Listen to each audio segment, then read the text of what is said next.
Serious allegations of wrongdoing have been leveled against marquee editors. Some of the biggest names in journalism stand accused of acting as power brokers and go-betweens, political parties and corporate houses. Over the next 1 hour, Headlines Today will debate Radia Gate, the media crisis. Those who sit in judgment on others now stand accused of acting in collusion with the people they are meant to scrutinize. Did journalists act as middlemen? Is Radia Gate the biggest blot on Indian journalism? Joining me on the show tonight, live from Bangkok, will be Vir Sanghvi, Advisory Editorial Director of the Hindustan Times Media Group.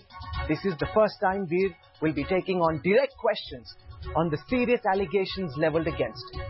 Also with us tonight, Prabhu Chavala, Editor Languages India Today. His name too features in the Radia Tapes.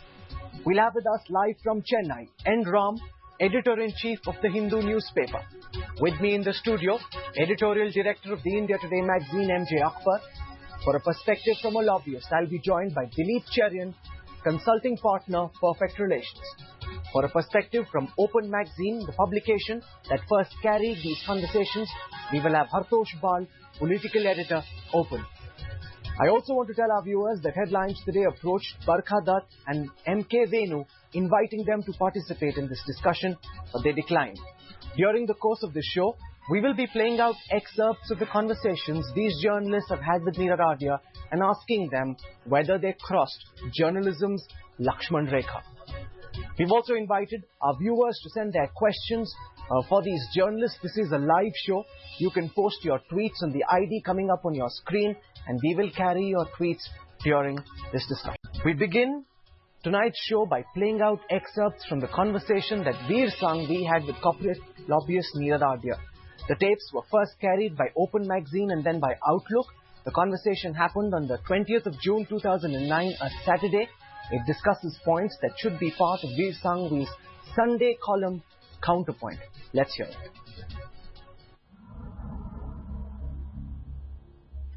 On 15th of June 2009, the Bombay High Court directed Mukesh's RIL to honour the agreement with Anil's RNRL that was part of the Dhirubhai Ambani family's asset division. The matter was soon to be escalated to the Supreme Court. But before that happened, and barely 5 days after the High Court direction, Nira Radia was in touch with senior journalist Vir Sanghvi. They discussed options for her client, Mukesh Ambani, one of them being an interview to the media. Yeah. But Mukesh has to be on board. He has to sort of realize that it has to be fully scripted. No, that's what I mean. I think that's what he's asking me. Yeah, that has to be fully scripted. What he's saying is, look, Nira, I don't want anything extempo. No, it has to be fully scripted. I have to come in and do a run through within before. We have to rehearse it before the cameras come in. Yeah. Then it's worth it. After this, the conversation veers towards more direct involvement of the journalist.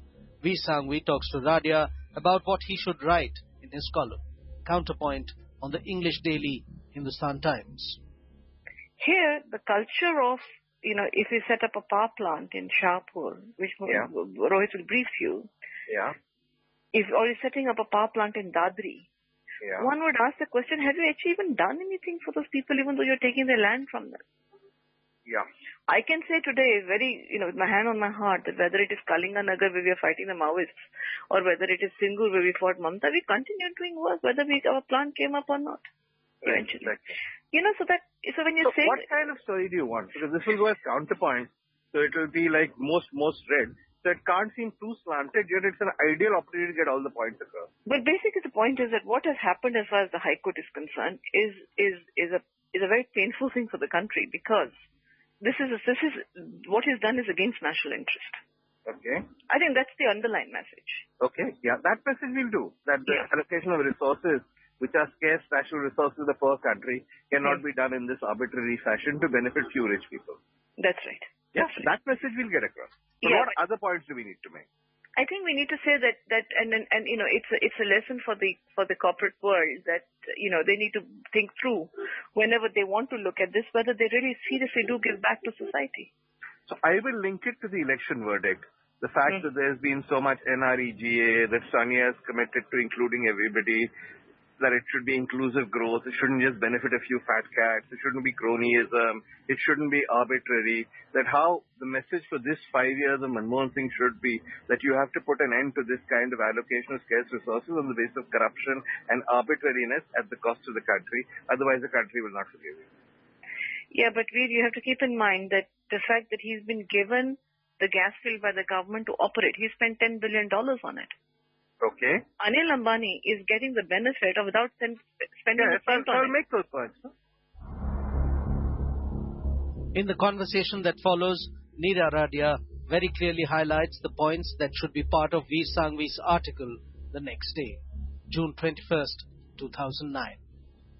Yeah, but you want to say that, more importantly, that here a family MOU has taken precedence over national interest. And what the judge has done, you'll have to attack the judge here, because the judge what he's done is he's given preference to an MOU. He's held on to the MOU and said, okay, this has to be implemented. Yeah. But he's forgotten what's good. Therefore, it raises a bigger constitutional issue. Which is natural resources is really a constitutional issue. It's to do with the country and the nation. It's not between two brothers in their fight. It's not, and therefore the judge's interpretation of an MOU it cannot be the basis on this way, how we can proceed on these sort of issues. Yeah. You have to attack the fact that the judge has only gone into the MOU. His entire briefing his entire judgment is on the basis of the MOU. Yeah. And therefore, judgment between two family members cannot be how you decide the future. Okay. Let this Rohit come. Let me explain to him, then I'll talk to you and tell you what line I'm taking.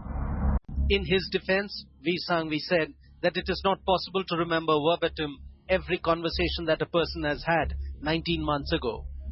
He also stated that he had asked Nira Radia to explain the position of a client, Mukesh Ambani, as he had asked Anil Ambani's side for their views. Since transcripts of these conversations were printed, Vir Sanghvi's column Counterpoint has been discontinued on Hindustan Times. There are also taped conversations between Vir Sanghvi and Nira Radia on the DMK Congress ministerial bird-sharing dilemma.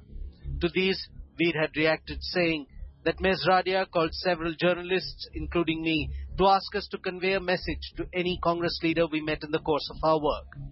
This message was essentially that the Congress was communicating with the wrong people in the DMK.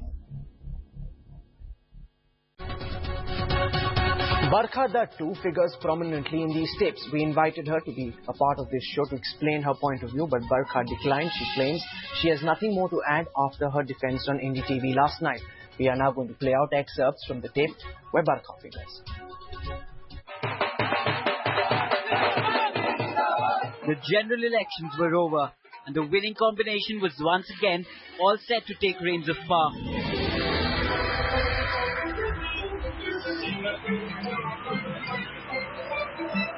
But the equation still needed to be thrashed out between the Congress and the DMK. The question was, who, how many, and which ministries for the DMK? Talks had broken down and Nira Radia was busy opening lines of communication. Hi, did I wake you up? No, I've been up, most of the night. If stalemate continues, On 22nd May, as political parties were desperately trying to form a government, this conversation was taking place with senior and well-known journalist Barkha Dutt in Delhi. Yeah, listen, the thing is that they need to talk to him directly. That's what the problem is. Apparently now, the message from the other side is that why did Balu go public? They claim that at this point when they had offered them this formula and these guys said no, these guys never told them that we're going to withdraw support. I'm not withdraw support, outside support. So apparently PM's really pissed off that they went public. But that's Balu's doing, huh? He was not instructed by Karunanidhi to do that, actually. He was told to come away and tell Congress that. And he went public. And the media was standing outside.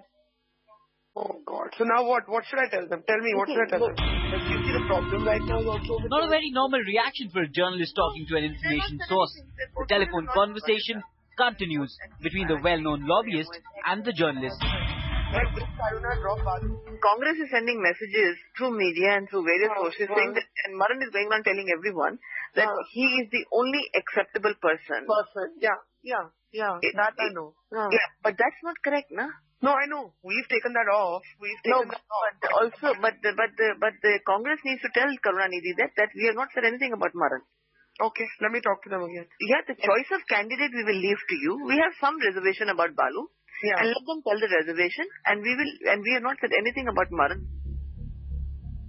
Barely an hour after this conversation, Barkha and Nira Radia are talking again. Hi, Nira.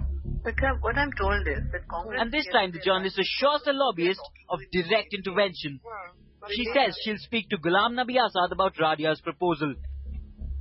What she's saying is that, someone senior like Ghulam, because he's the one who's authorized to speak, right? Yeah. Wants to speak to her, then she can tell her father that I have got this message from the Congress. Not a problem. That's not a problem. I'll talk to Azad right after they get out of Asia.